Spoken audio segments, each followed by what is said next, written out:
Howdy-ho. Andrew here. Welcome to the Onion Buns and welcome to another episode of Let's Talk Oilers. Oilers versus St. Louis Blues, November 3rd, 2025, Game 14. Yeah. So, pre-show. Lazar and Phillips are both in the lineup. Tomasek and Stetcher are in the press box. I'm honestly shocked Lazar remained in the lineup. I still think he and Howard were benched in the first period versus Chicago. So thought for sure we would see Tomasek back in with Lazar back in the press box. But Lazar stays in, so let's see what he has to bring. I'm really not sure at this point if it's going to matter to Knoblauch. I heard Stopper talking, saying he thinks Lazar is the 13th forward. And yeah, okay, I can agree with that. But I don't think he's even getting the opportunity of a 13th forward. Even when he's, sorry, cat hair. Even when he's in the lineup, he's not playing. So yeah, it's I'm not sure it really makes a big difference. Honestly, I would have thought Tomasek would have been in, and okay. Stoppard says Hyman should be back next Monday, so November 10th. Speculation on how Oilers make that work. My guess is you will see Stetcher traded this week. There's the reason I say that is I've seen a number of social media posts suggesting that he's on the block being traded. Now, I mean, it's social media, so unless it's coming from a known source, which these were not, it's, you sort of ho and hum and, okay, whatever. But in this case, it kind of makes sense. It's like they trade Stetcher, find a soft landing for him for future considerations, basically mean they're giving away his salary. And frees up some salary cap, frees up a roster spot, and it lands Stetcher. If he's not traded, though, short of that, he will be sent down to the farm.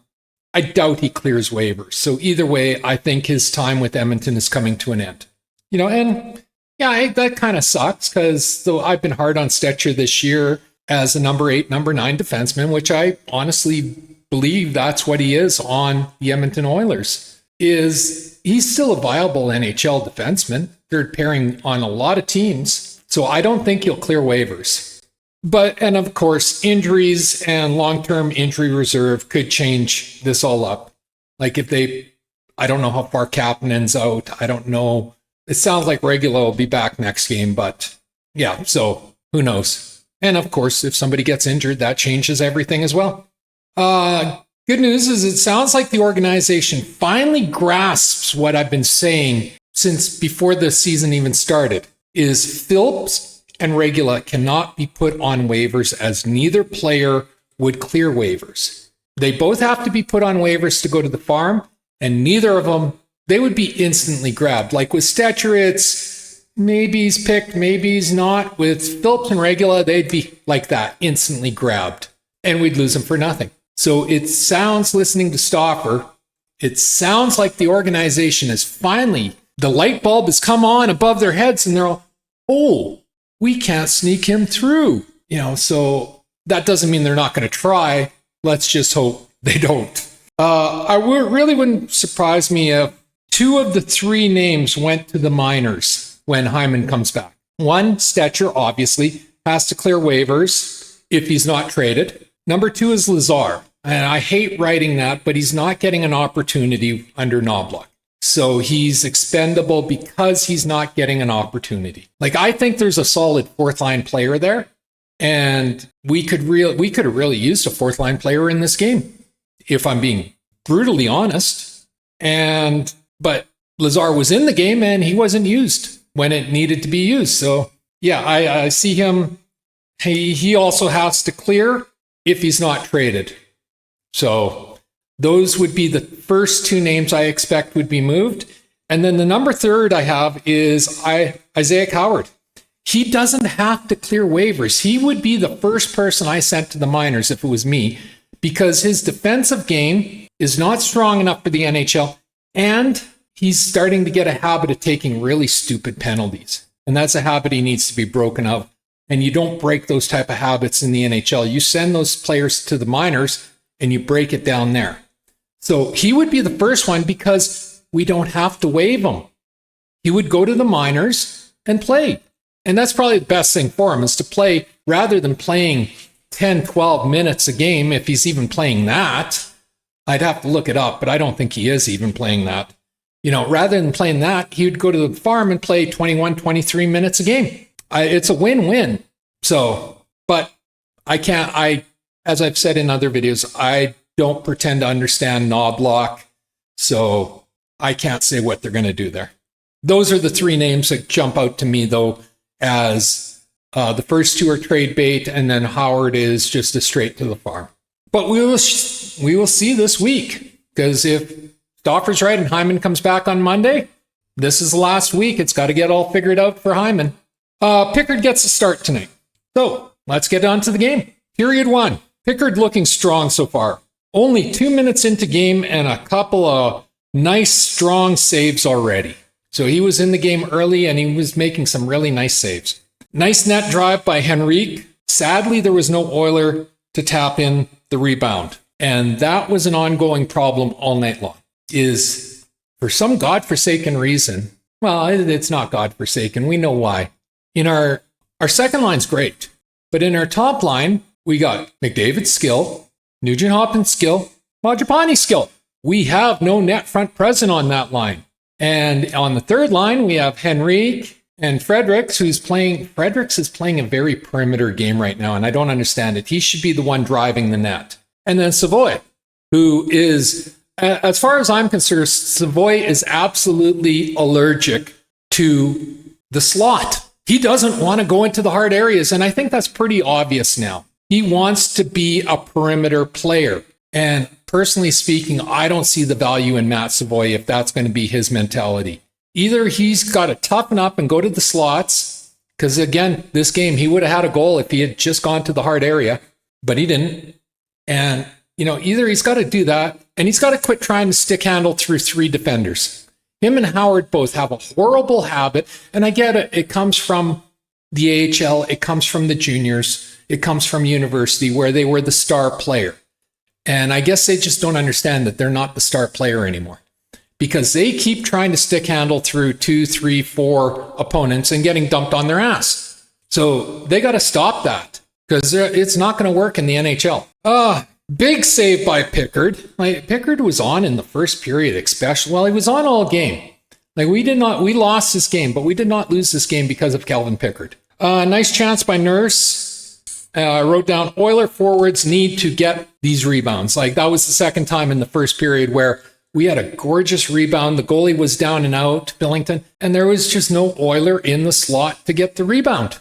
Our forwards need to start going into these hard places. Hyman's going to be a godsend, because this is where he makes his bread and butter. But it shouldn't just be one player. Phillips, I think, would do it, but he's not being given that opportunity by Knobloch. As I said, Fredericks, he's body checking, and that's good to see. He's hitting, but it's always along the boards. He's not going into the slot. So we need some forwards to start going into the slot. Rosevich continues to have a shooter's mentality, which is awesome to see. He's quickly becoming one of my favorite Oilers. St. Louis takes a penalty at 1:30 of the first period, holding. Oiler goal 8 seconds later at 1:22. Rosevich from McDavid and RNH. Rosevich takes the spot in front of the net. What have I been talking about as the net front presence? RNH passes from blue line to McDavid. McDavid passes to the slot. Rosevich one times for the goal. Beautiful 8-second goal. And that's how you do it. You get into the hard spot and you get those rebounds and you get those passes. 1-0 Oilers. Shots on net at the end of the first were 8-9 for St. Louis. What I wrote was a decent first period, but I do not recall hearing Howard's or Lazar's name all period. And I didn't. Not in the first period, I did not hear their name once. I didn't notice them on the ice. Now, that may be that they're not getting any time to play from Knobloch. That very well might be the problem, is why I'm not noticing them. I noticed Phillips out there a couple of times, but, and maybe he was out with Lazar and Howard, but there was nothing going on. Phillips was banging and he was working, and then his two line mates were invisible. So I don't know if he was with Lazar and Howard. I don't know if they were sitting on the bench and he was with somebody else. I I don't know what's going on there. I wrote, are they being benched again already? Again, I don't know what's going on there. I only heard Savoy's name twice. First time for not going to the net on a rebound, which I've covered already. And then for a delayed penalty call when we had a 6-on-5, he tried to deke 3 St. Louis defenders, which I covered already. And then a short side shot, very low percentage shot a few seconds later. But that was it. That's all I heard. That was it for the entire period for Savoy. So like, to me, if you're not engaged enough to even get the announcers to mention you, I don't know what you're doing out there. I really don't, So Pickard was very strong for the Oilers in the first period. Overall, a decent period with no glaring mistakes other than our forwards will not go to the front of the net. They just won't do it. And I don't understand that. I really don't. Like, if I was Knobloch, I'd be going into the locker room and I would be just reading them the riot act for not going into the hard spots and telling them that the farm is filled with pluggers that are willing to go to the hard spots if they're not. Because this perimeter play shit needs to stop. Louis and Jack noticed Mangiapane working hard, but not finding success with McDavid line. I keep saying they need to take Mangiapane off of the McDavid line. They have no chemistry. Now, Mangiapane does get a goal later on in this game, but it was more from R&H, not from McDavid. I just see no chemistry between Mangiapane and McDavid out there. And I really think McDavid especially needs a muck and a grinder out there with him to win these board battles and get him the puck. Because right now they cycle, but as soon as the puck's turned over, it's done. The cycle's dead, and there's no recovering it. I would give Phillips a chance on the wing with McDavid and R&H, just as an experiment. Mangiapane just has no chemistry on that line. Move him to third line, drop Fredericks to the fourth line. Like I said, Fredericks not doing what he needs to be doing out there. So drop him to the fourth line, and maybe that'll wake him up. Put Mangiapane on the third line. Maybe that'll help Savoy, and move Phillips up to the first line, and maybe that'll help McDavid, because right now there's nothing going on between McDavid and Mangiapane, and there hasn't been for a number of games. What's the harm in trying at this point? What's the harm? I mean, like, McDavid is getting points off the power play, but he's really a non-factor 5-on-5 most nights this year. So, and Hyman's back next week, but Hyman's going to be rusty, so I mean, why not give it a try? I don't see the harm in it. I don't expect it to happen, but I don't see what the harm is if they tried it. They've tried worse players with McDavid. Period 2, Oiler goal at 17:33. Mangiapane, as I said, from R&H and McDavid. R&H passes to McDavid, who returns to R&H, who finds a wide open Mangiapane in front of the net, who buries it. So that was really more about Mangiapane and R&H. Like, McDavid and R&H played off of each other well along the sideboards and everything, but it was R&H that found Mangiapane. If that was McDavid, I have no doubt that would not have gone in, because again, McDavid and Mangiapane they have no chemistry together out there for me. 2-0 Oilers. Oilers penalty Howard, and I spoke about this. Howard is starting to get a little bit of a habit of taking very lazy, bad penalties. At 16:38, hooking, and it was in the neutral zone, so it was completely unnecessary. On the upside, I finally saw Lazar and Howard's on the ice, so that was the first time in the game I even noticed them. So I finally noticed them. Lazar got high-sticked, and there was no call, and then Howard came in and hooked and took a penalty. St. Louis power play, Oilers killed the power play successfully, so no harm, no foul, but still, especially for a rookie, he's got to be smarter out there. Amazing save by Pickard, then helped by Ekholm, who blocks the open net rebound. So Pickard made the save. The puck bounced out. Ekholm came diving and stopped the rebound and sent it off in the corner. And that's what our defense needs to do. Like, if you're not going to clear them in, you need to clear the puck. And that's what Ekholm did. So big props to Ekholm for it. McDavid and Nurse once again show they have chemistry together 5-on-5. Like, every time I notice Nurse and McDavid on the ice together, they're doing something. It doesn't always result in a goal, but they're doing something. And this is how I judge with Mangiapane is I don't see anything clicking between McDavid and Mangiapane. But when he's with RNH or when he's with Nurse, I see stuff clicking. So it's just about getting the right people with him, which again brings me back to, give Phillips a try. We tried Tomasek. It wasn't a really smooth thing. They didn't like Fredericks up there, though I didn't mind it. So give Phillips a try. What's the harm? Oiler penalty, 4:06 of the second. McDavid for hooking. Very lazy penalty by him. Super lazy. I don't know, maybe he was angry about something. But Blues goal at 3:52. So 14 seconds after the penalty. Power play goal. It was your typical Leon Draisaitl power play goal, except it was the Blues. You've seen this play 1,000 times with Leon. Well, okay, not 1,000, but you know what I mean. And that's what went in, Pickard tried to get across, but it was a one-timer and boom, in the net. So 2-2 or 2-1. Frederick and Lazar team up for a great scoring chance. So I finally noticed Lazar in a positive light. Blues get another goal at 1:22. It was a fluky goal. Pickard makes the initial save. The rebound goes off to the goal dot or face-off dot. And Pickard made the save sliding to the left, and the rebound went to the right face-off dot where Thomas was standing. Thomas, one times it hits the post, bounces out, hits Pickard's pad as he's trying to recover and get back, and bounces in the net. You don't get much flukier than that. So I don't blame Pickard for that goal at all. It's like I guess you got to be lucky to be good, and St. Louis got lucky. Big time. 2-2. End of the second. Shots on goal, 19-18 Oilers. So overall, it was another solid period, except for 2 lazy penalties against. I can't blame Pickard for either goal against. First was a Leon-style power play goal that we've seen for years now. And the second was pure flukiness. So, okay, so it's 2-2. We're still in the game. Third period. Another nice defensive block by Ekholm. Wallman hammers a 96-mile-an-hour slapper, but just misses the net. St. Louis just rung a crossbar on an open net as Oilers found themselves scrambling in the defensive zone. You want to guess who was scrambling the most? I'll give you a hint. He plays defense and his name starts with a B. But luckily, they rang it off the crossbar. And that's really what was happening tonight, is Pickard was making the first save and nobody was clearing the pucks.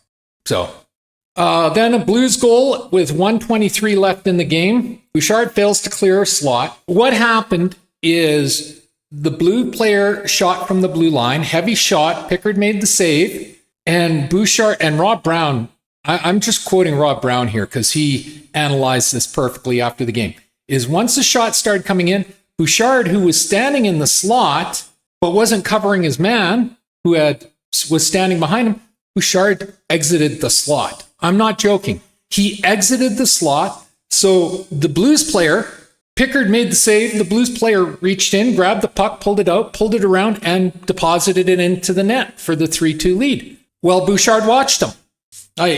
I don't know what else to say about this. I just made a video that comes out on Wednesday, my weekly Let's Talk Oilers video, where I do 14 minutes on Bouchard and this very issue of refusing to play defense in our own zone and refusing to get rid of the big errors from his game. And I also blame that on Knobloch because Bouchard shouldn't have been on the ice. It's 2-2. We're down to 1:30. Why are you putting Bouchard on the ice? Let's go for the overtime. Let's get the point and try to win in overtime at that point. Why are you putting Bouchard on the ice? You know he doesn't play defense. So Knobloch carries just as much blame. Rob Brown and everyone else, they don't want to blame Knobloch for this. I blame Knobloch for this. Bouchard should not be out on the penalty kill, and he should never see the ice when it's in our zone, and it's like make or break. Like, once we hit the 2-minute mark, why are you playing Bouchard? We have Wallman, who's got just as big a shot, but is a hell of a lot better defensively. And Rob kept saying Bouchard and Ekholm are our number one pairing. I don't think they are. This year, Nurse and Wallman are our number one defensive pairing. So why did we not have our number one defensive pairing on the ice? And that's no offense to Ekholm, who played really well tonight defensively. But Ekholm can't fix Bouchard. That much we know now. So anyway, Bouchard fails to clear the slot. I've been saying all season, our D-men need to be physical and clear slot. This goal doesn't happen if Bouchard focused on defense. Blues win 3-2, shots on goal 26-22 Oilers. Overall, not a bad game. But the exact same error by the exact same player in the dying minutes of the game. That's what lost us the game. Again, what else can you say by now? Like how many? That's 5 games now Bouchard's cost us out of 14. When is it enough? When does Knobloch hold him accountable? So, the McDavid RNH Mangiapane line, it's got to end. Like there's just no ifs, ands, or buts about it. It's got to stop. Mangiapane is a solid player. He is a skilled player, and he will help our team. Make no mistake about that. But he has no chemistry with Connor McDavid. He really doesn't. And again, I've said this before. That is not on McDavid. That is not on Mangiapane. Sometimes skilled players just don't mesh, and that's what that is.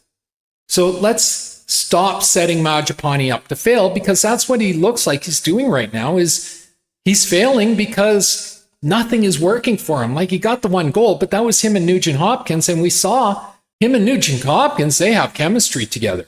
When he was playing on the second line with RNH, like, they have chemistry. So it's Mangiapane and McDavid that are the oil and vinegar of this line. So you're not going to move McDavid off the first line, and I'm not suggesting you should. So let's move Mangiapane off the first line and get McDavid a gritty winger.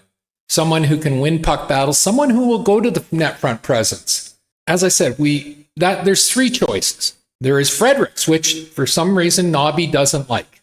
On the first line, I mean. So, okay, that's out. Thomasek. Well, they tried it and they moved away from it. So there was something about that Nobby didn't like as well.